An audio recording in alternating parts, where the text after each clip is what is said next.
Coach, what steps have you taken to adjust some of the changes or adjust some of the issues with the offensive line this week? It's a mixed bag. There's not like one central issue where it's like we're just not doing this one thing well. There's not like one player where it's like, man, the other four guys are playing unbelievable and this is one guy and we got to make a change. We've kind of been sharing the mistakes, and these things manifest itself in a lot of different ways. When you're trying to play good offensive football, one thing can be off, and then maybe it turns into interception or it turns into a sack. There's times where, like the other night with sacks, there's times where we could have gotten rid of the ball faster. We busted a couple of routes, we busted a couple protections. All of a sudden, two or three guys make some mistakes against a good defense, and that's what shows up. And so now we do have some other pieces there that we feel like can be part of it. Obviously, I think this is what playing some of those guys early like we did in the season and getting some different lineups experience gives you some potential options if you feel like you want to make a personnel change. And we're going to evaluate that this week and see if that's the right thing. But I think the bigger thing for us is we just got to get back to playing more 11-man ball. There's a lot of good on the tape, but the results have not consistently been there because there's not been a lot of 11-man ball offensively in the first half against Arizona, and then for obviously big portions of the game against Notre Dame. Utah created a lot of pressure in both of the games last year. How much of a concern is that front being able to protect Caleb? Yeah, they, the first game not so much. Some of it is just the nature of like how they play.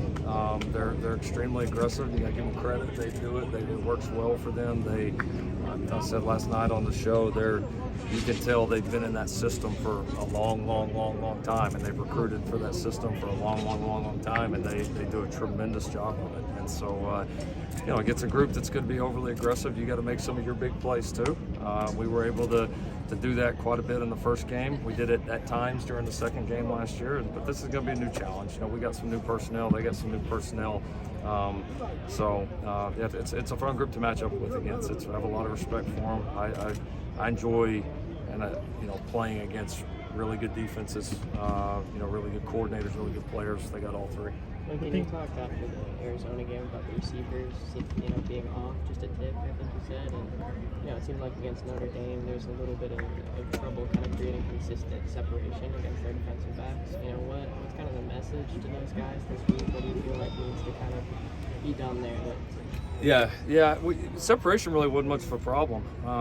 We had good separation. The nature of all the man. You're not going to be running 5 yards wide open every single time. Notre Dame played a lot of man, but I didn't feel like leaving the game like, oh man, we didn't create enough separation. The reality is you go back and look at that tape. Like all three of those turnovers, for example, there's wide open people running around, and we gotta finish those plays. We had some opportunities to make a few plays that we didn't. A couple times we didn't get the ball. A couple times we didn't have protection. It was just, again, we just kind of. A lot of the good gets overshadowed because if you don't do it with all 11 and it looks out of sync and disjointed, and you get that feeling, and I know how it gets on, it gets for everybody inside and outside of these walls, is you feel like, oh man, you're so far away. And the reality is, no, we're not. You complete that first ball to Lake the other night, and he may still be running right now, and everything feels different. You get the touchdown that got called back on a bad call. And now it's a tie ball game and everything feels different. Like that's the nature of momentum on the road. But we have to make those plays and we have to capitalize on the opportunities against good people. And that was a good football team that we played. We obviously got another good one playing here. And when we get our chances to make them across the board, we got to make them because they're there to make.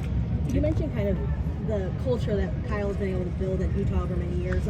You're only in your second year now, but what do you think the identity of this program is where so far in your process here? You're talking about Utah's program or our program? Your program that you're building here. Yeah, we're definitely building. Again, look at November 2 years ago and look how it feels now.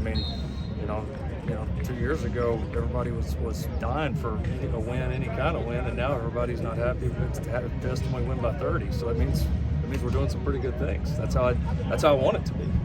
That's how, when you're a high-level championship program with those type of standards, that's how it should feel. And so I think we've made great progress. I mean, we've made remarkable progress in a short amount of time. Now, am I satisfied with it? Is it where we want to be as we look long term at this thing? Of course not. I want it to be the best program in the country, and I believe we can be, and I believe we will. But I'm not naive enough to think that there is a climb. There's a part of that you have to struggle. You have to go through some of this. You have to get calloused a little bit. Like, that's just the nature of it. And when you take over one that was in the position this one was, a lot of those calluses and things aren't there, and every year and every expectation is a little new. When I worked at Oklahoma, it was, you still had to get up and do it, but that was kind of ingrained because it had been done there for so long and so consistently. When it hasn't, you got to go through some of that, and that's where we're putting ourselves in great positions, and we have made amazing progress, but we still have a lot of steps to take, and so hopefully we can take some of those here in the back half of this year. After that first loss last year, Caleb was really emotional. Seemed to use that as kind of a springboard going forward. How have you seen him just react to having a rough game and kind of bouncing back? Yeah, similar. He's always been really productive after, either the team doesn't win or if he doesn't play up to his standards and our standards, and he's always been a guy that bounces back strong. And so I think his resolve, the team's resolve is very strong, and the confidence of the team is very, very strong. The belief of the team is very, very strong, and so he's a competitor. I mean, he is. It hurts him, but he comes back hungry and ready to get better and owning any mistakes that he has in it. And so he's been a good leader. He's had great energy this week, and he may have a tough one here and there, but I wouldn't expect him to have too many. And I doubt he has two in a row. Thank you, Coach Riley. All right, thanks.